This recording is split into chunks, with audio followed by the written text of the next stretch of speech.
less than a minute. We'll start.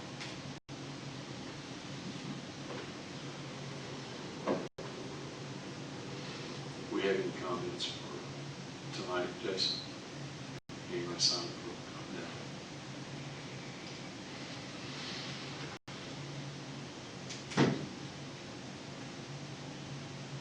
No. Okay.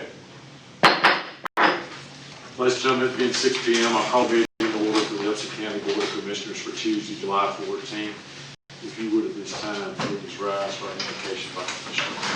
While we follow our pledge. Heavenly Father, we come with bowed heads and humble hearts, thanking you for all your many blessings. Father, we ask that you bless each of us that are gathered here tonight, bless each family that's represented.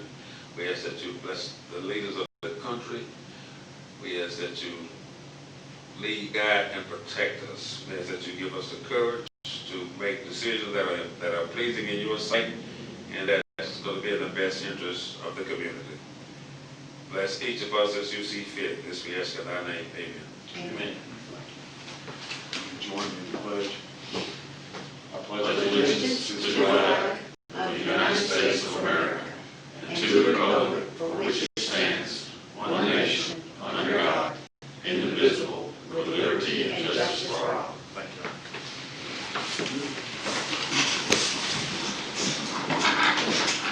All right. Next on the agenda are public comments. We have none. Moving along is the consent agenda. Items on the consent agenda are the regular meeting minutes from June 23rd, approval of the fiscal year 2021 Public Defender Council agreement and funding for that, approval of the contract regarding our life services, acceptance of the May 2020 financials, approval of fiscal year 2021 contract with Three Rivers Region Commission as for the Area Agency on Aging, and the renewal of the resolution declaring a public health and state emergency in Upson County. Gentlemen, that's what you have on the consent. I'll entertain a motion on the consent. So moved. Second.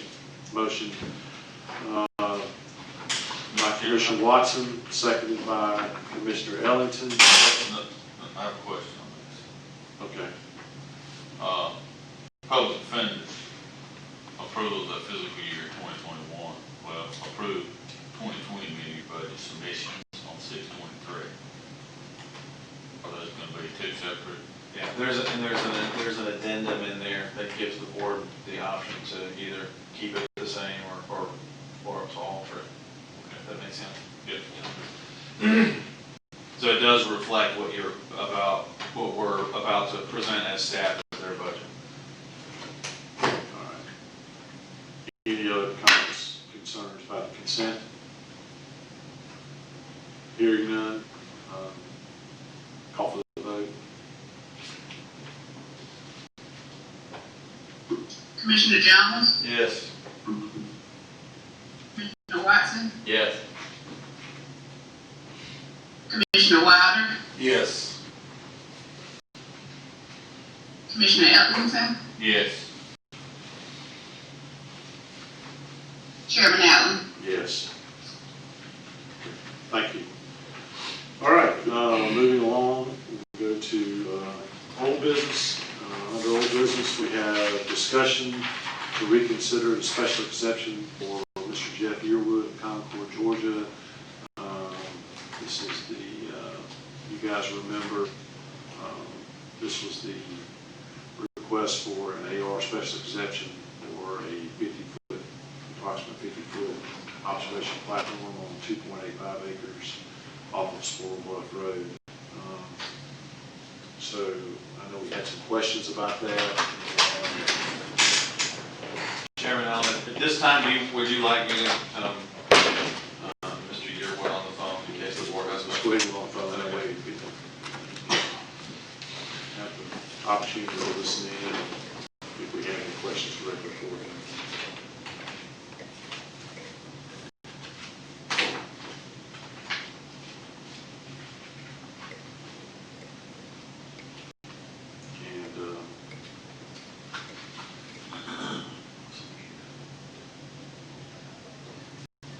Hey, Jeff, this is Jason Tinsley calling from the Board of Commissioners meeting in Upson County. Hello, and your item for consideration is up, so I'm going to go ahead and put you on speaker, so you'll be live in the meeting. So you'll probably hear a brief presentation from myself and from Doug, and the commissioners may have some questions, so just stay tuned, and then we'll let you know when the question session is over, and then we'll let you go. Okay. So, all right. Jason, you want to take it or you want to pass it to Just very quickly, if you remember, the reason this is on this agenda for old business, there were some concerns. There were 4 main concerns with this item. One was the height of the tree canopy. 2, what would the height of the tower be? 3, where on the site would the tower be placed, and what would the tower be constructed of? Those were the 4 items of due diligence that were assigned to staff to work with Mr. Yearwood to try to resolve for this meeting. In response to that, Mr. Yearwood has provided what you see in your packet, which is 1 site plan, 1 drawing of the design of the tower, and then you'll see some language in an email that was also provided. And then I would ask the chairman if we could just ask our planning director if he had anything to add to that. Nothing very significant. There were concerns about design. He's presented some information about the location of the design. I would just remind the Board of Commissioners that there were 4 conditions of approval that were recommended by the Planning Commission. So at a minimum, we want to make sure that if it is your intent to approve this, that those conditions of approval be included. And then if you have any other conditions of approval based on the information you've received, we could require those too. But really hasn't been a lot of change or a lot of input since the last meeting this was considered. So I got lost there. So refresh my memory, what were the 4 conditions of approval? 1 was limiting it to the personal use, eliminating any potential commercial use. The other one was safety related. The 3rd one was the 4th one was actually if there was consideration of going commercial, that it would come back. And the other one was what's law anyway, and that's getting a permit, getting an address, following the normal procedures for that. So those were the 4 that were promoted and recommended by the Planning Commission.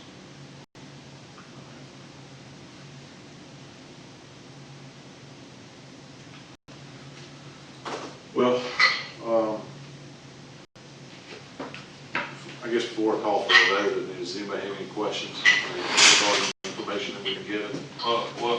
And just to clarify what information I hear here, I see this limited purpose use, the conditions. So, I guess my question is 55 foot to the bottom of the deck, and then we're gonna need 4-foot rail, so we need 59 foot. Okay, that was not one of the conditions. If you want to require that now, there were no design conditions recommended by the Planning Commission. That's something that's been discussed since then and brought up since then. No, that's the drawing that I'm looking at, that the person that filed the application put in here, Right. he said he needed 55 foot with a 4-foot rail, it's 59 foot, that's the math I learned. That's his drawing, yes. Okay, so he didn't need 62 foot, he didn't need 68 foot, he needs 59 foot.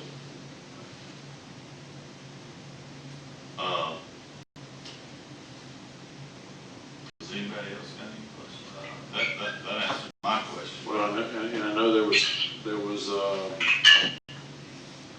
questions about, the color, is it going to blend in? And in this email here, you see there's, after it's dried out, it tends to paint it a dark color, such as dark brown or dark gray, to try to blend in with the tree trunks and make it less noticeable from the road and from the river. And I think that's pretty much it.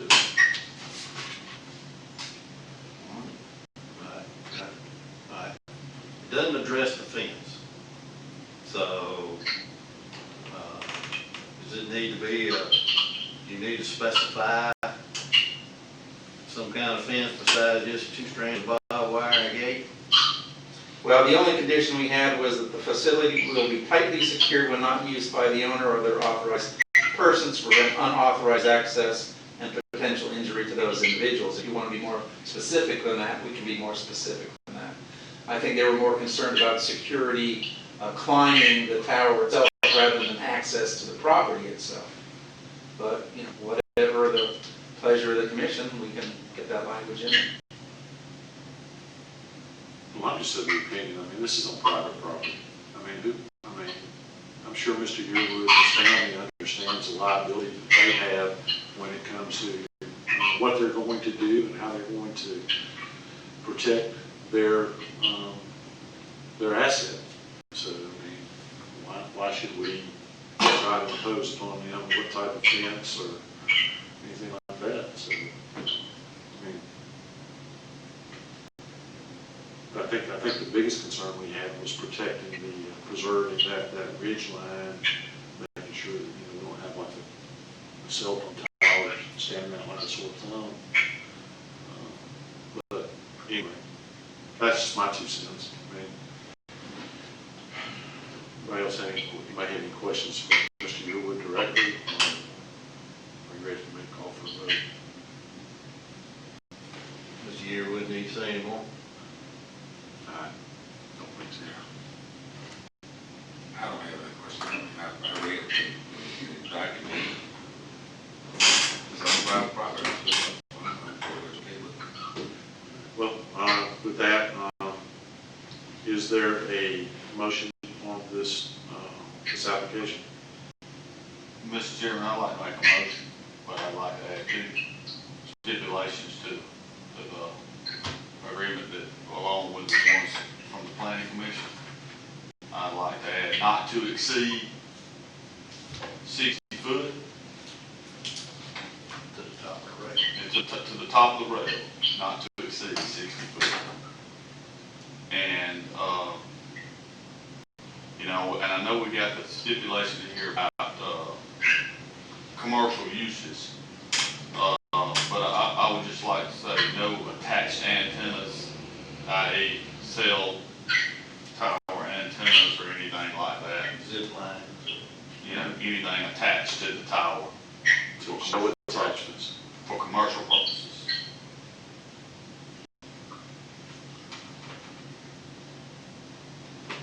All right. So you've heard the motion from Commissioner Ellington. Is there a second? I second. Seconded by Commissioner Wilder. So I have a motion made to approve this special exception with the conditions from the Planning Commission and the addition of the condition from the Board of Commissioners that the structure will not exceed 60 feet to the top of the rail, and there will be no attachments for any commercial purposes to this tower. Is there any other discussion? Hearing none, I'll call for a vote. Commissioner Jones? Yes. Commissioner Watson? No. Commissioner Wilder? Yes. Commissioner Ellington? Yes. Chairman Allen? Yes. Okay. Thank you for your patience, Mr. Yearwood. Yes, thank you all, appreciate it. Have a good night, sir. All right, bye-bye. Okay. Next on the agenda, other new business. Approve the 2020 mid-year budget submissions as presented during our June 23rd regular meeting and the July 8th work session. Mr. Tinsley.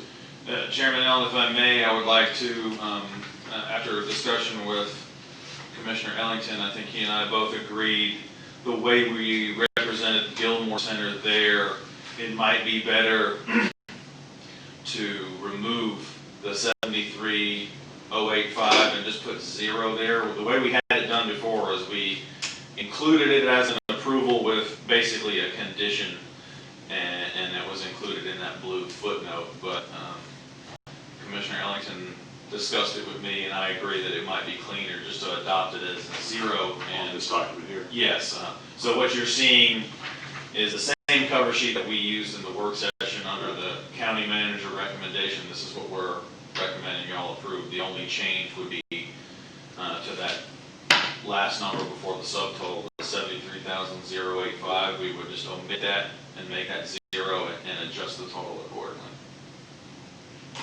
Okay. Any other questions for staff regarding the budgets that have been presented? Is there a motion on the budget as presented? Make a motion that we approve the budget as presented. Okay, I have a motion to approve. Is there a second? I'll second. Okay, a motion has been made by Commissioner Watson, second by Commissioner Jones to approve the 2020 mid-year budget submissions as presented. Any other discussion? Mr. Chairman, I'd just like to add, maybe I'm just sticking with the points. County manager's recommendation for the budget. Okay. That language is a lot cleaner and specific. Does anybody have a disagreement with that made that motion? I mean, I think we know that, but just for, So I'll restate the motion. Y'all tell me that. I have a motion to approve the 2020 mid-year budgets as presented by the county manager. Is that, I agree with that motion. is that stated properly for y'all? Okay. Is that clear? yeah. All right. Thank you. Okay. Any other discussion? Hearing none. Vote. Commissioner Jones, Yes. Commissioner Watson, Yes. Commissioner Wilder, Yes. Commissioner Ellington, Yes. Chairman Allen. Yes. And just comment to follow up on all that. I appreciate staff's due diligence and everybody. It was a good process, some good lessons learned from different folks as those things were presented. We anxiously look forward to getting ready to get into the rest of the budgets for the years. All right. Next on the agenda, item I is approve the letter to the tax commissioner setting the 2020 tentative millage rate at 8.600. Jason, you want to Yeah, Mr. Chairman, just as a refresher from the work session, the previous millage rate, the 2019 millage rate for county M&O for incorporated and unincorporated was 8.990. So we would be asking the tax commissioner to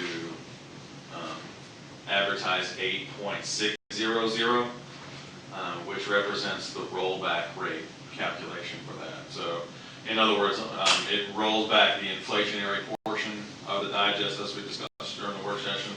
It still captures some of the additions. And this has been reviewed by myself and by our CFO and recommended for approval.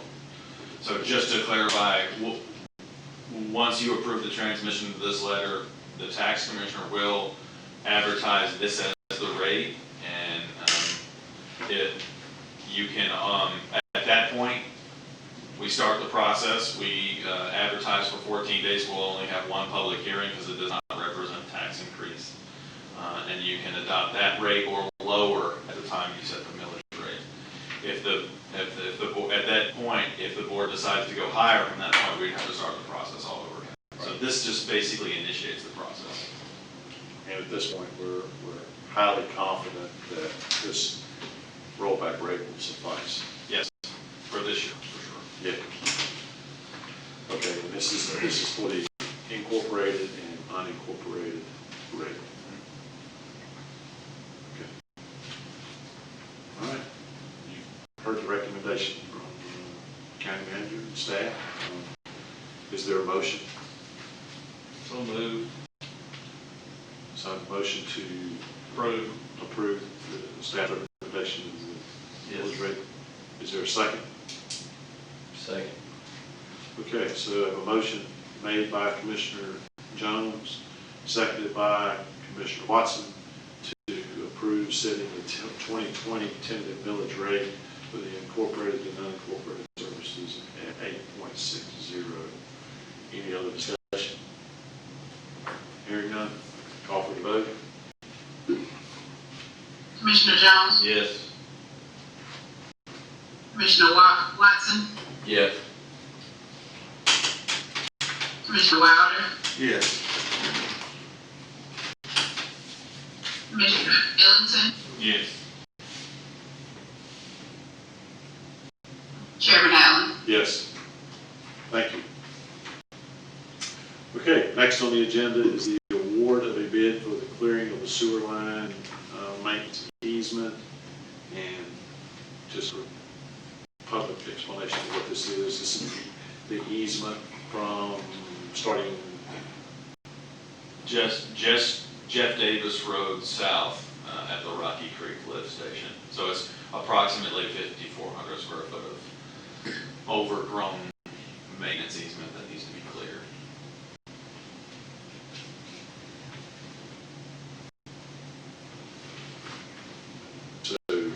so we're going to start at Jeff Davis Road and go all the way to the lift station. Correct. Okay. And as a reminder from the work session, Mr. Chairman, this was a project that we had frozen originally under our fiscal sustainability resolution that we did earlier this year. Once staff had the opportunity to see what enterprise fund revenue was looking like 3 months into a pandemic, we feel very, very comfortable. I mean, this is an enterprise fund expense, it's not a general fund expense. We feel very comfortable that recommending the release of the project to its completion is not going to put us in a poor financial condition.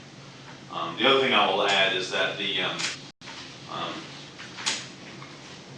staff sort of reworked the executive summary over the weekend to more cleanly present it. And we did apply a points evaluation system to it because we did have some local participation. And it worked out that recommendation for either the low bid or the highest point total was both the same. So we're recommending Harper's Tree Service with a total of $35,800. That was the low bid, and that was the local bid, and that was also the highest point score on the evaluation.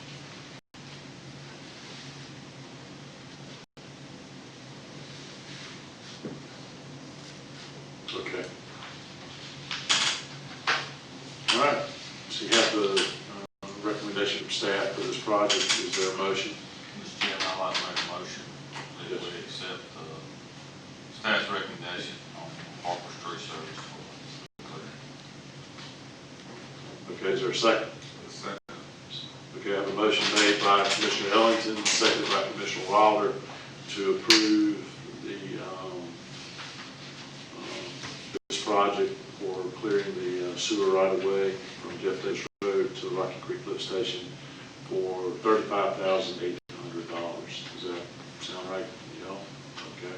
Any other discussion on it? Hearing none, Ms. Jones? Commissioner Jones? Yes. Commissioner Watson? Yes. Commissioner Wilder? Yes. Commissioner Ellington? Yes. Chairman Allen? Yes. Okay. Now we get to the fun part. It's all fun, right? Comments? Mr. Tinsley, do you have anything? Mr. Chairman, I've had two. One, I'm uncertain as to how I feel about it, but as some of you know, yesterday, our recreation director turned in her notice or her intent to retire. So after, and I don't want to get this wrong, and I'm sure we'll have the opportunity to celebrate the high level of service that she provided us for 20 plus years, but I think it's over 20 years. But Mindy's decided decided that she'll be retiring in November. So we will have a key staff member that we'll be losing towards the end of the year, which is bittersweet. We're very happy for Mindy, and but at the same time, we hate to lose a high caliber employee such as her. But we are in receipt of her letter yesterday, her intent to retire. So we will be reporting frequently to the board about how we intend to go through a process to try to fill her position. So obviously a very important one for this community.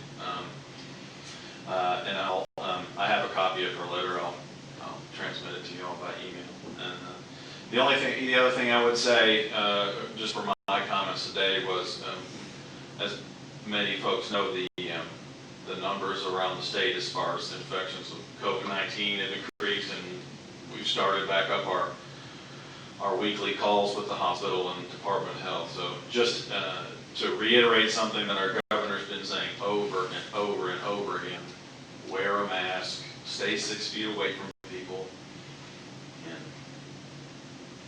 engage in good hygienic practices. And I can't force people to do it, but we sure can set an example. The chairman, I think, pointed that he made that very same statement today on our call, and that challenged me to make sure that when I'm in public or I'm in places where I'm in close proximity to other people, regardless of how I feel about it, as a member of this organization, in a leadership role especially, I need to be cognizant of that people are looking at me and we're setting an example for people. So I appreciate your comments from today. And I just reiterate that if we all do these things, then we'll all be fine. So If you don't mind, just piggyback on that while we're on the subject. I mean, just for everybody's info here, so on this call, we have our hospital CEO. He shared with us today that, like I said,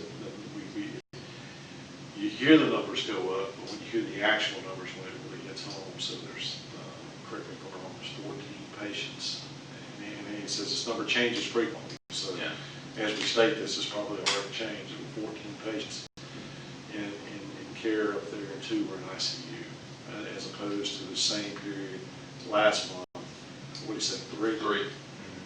But then 3 months ago, there were 30 plus. So that's how this thing is running course. And Sherry from the health department, as she explained, I mean, this stuff is everywhere. I mean, it's out there. If you look at the numbers, and I think Jeff made a point last week as a hospital CEO, that if you're in a room with 30 people, it's an easy assumption that at least one person in that room has it. So, that's in this community. Yeah. So I'm very cognizant when I go out. The roles we play. I mean, it's hard for us to go anywhere and not have somebody come up to us.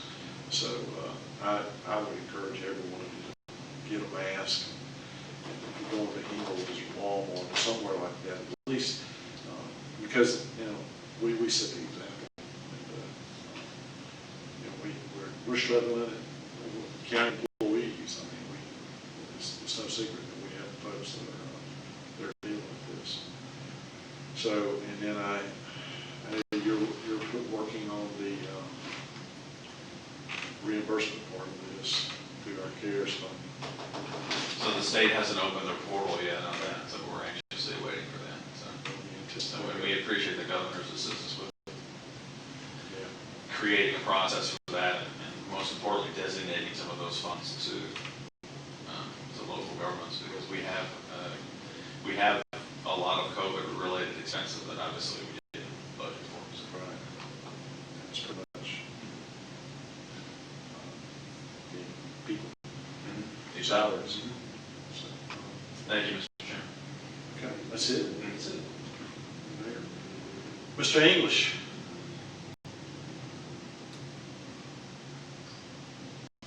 I don't have anything, Mr. Chairman. Hope y'all have a good evening. Thank you. All right. Okay. Mr. Jones. Appreciate everybody showing up. Couple good people here. Got our radio man here, so, and everybody in TV land, you know, hope you see it in 2 more weeks. Mr. Watson? Well, just on the hospital, see, has he mentioned what, you know, what is the capacity? What its capacity is at the hospital as far as the... Just for the ICU, because, I mean, obviously, as the numbers go up, you can't determine, you know, who's going to be potentially in the ICU, but that's when things become more real. I'm just curious, like, what percentage they're at right now with those numbers you mentioned? The 14, 3 in ICU. Chairman Allen, the Vice Chairman Watson, there's a state resource now that's been up for a few weeks where you can actually see the capacity of all the different hospitals in the different regions in the state. I'm trying to find that for you. That's all I have. Okay. Mr. Waller? I don't have anything, I just like to reiterate the same thing, say, maintain distance, stay hygienically clean, and if you don't have to go out, stay at home. That's all I have. We have plenty of PPE, though. I mean, with staff. Okay. And I think the hospital reported that they were in good shape. Yeah, they do right now. Everything looks like it's in good shape, so. All right. Mr. Evans? The only thing I like to say is, to the retirement, at the recreation center, Mindy, those big shoes to fill. She's been in this community a long time. Get it right.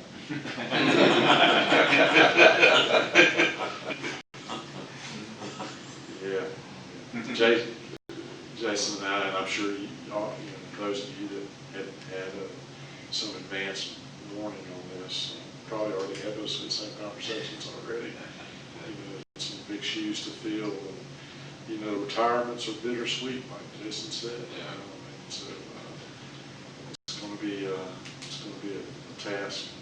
You know, and the great thing is, it seems like these people that are in that role when they come here, they stay here. Mm-hmm. So, you know, so make that decision. Whenever you're able to find, you know, it's likely they're going to be here for a long time and affect the lives of a lot of people. Mm-hmm. So, anyway, anything else? That's all I That's said. it. Well, I don't have anything. Just it's very, very hot. Hydrate. Make sure your staff is staying on top of all that. We're doing the best we can. You know, we're wrapped up on this. You know, being mindful of this COVID stuff. But you know, we have folks out there working on the right of ways. Water department. Those guys out there making those work. I just want to add this because we all should probably think about it. Census. Look, you know, we're talking about a lot of things and a lot of things going on in this world. But right now, what can impact you is the census. And a lot of people, you know, it takes 5 minutes online. You know, people say, well, I don't have internet. All of them's got a phone and they're on Facebook. So you got internet. Take 5 minutes and fill it out. You don't have to have any information other than your address to access it. It doesn't ask any personal questions. I mean, how many people live in your household? It doesn't ask for your social security number. So, you know, just please fill it out. It's important to our community. It can mean dollars we get or dollars we don't get just because we didn't report what we need to report. And that was good that you got that message to him there. Didn't notice that there, Mr. Curry. We pay him a lot of money for I those. know. So yeah, let's just make sure that we're taking care of our folks when they're out there in this heat. This heat's brutal. Mr. Jones can attest to it. With that, I don't have anything else. If there's nothing else, I'll entertain a motion to adjourn. So, We're adjourned. Thank you all. and actually, We're still live. on the census, there will be a table. You may have already seen a city's table. We are coordinating for 4 hours tomorrow. County staff will be at our utility department promoting, because I guess this is the day that or 15th is the day where people are going to come in and pay their utilities. So for 4 hours on tomorrow, the city set up their table. They'll be staffing it to promote the census. People coming in and paying utilities. We'll be in our utility building. I'm going to do a 2-hour shift, and our intern Meg will be doing a 2-hour shift. And so, there's a limit of what we can do outside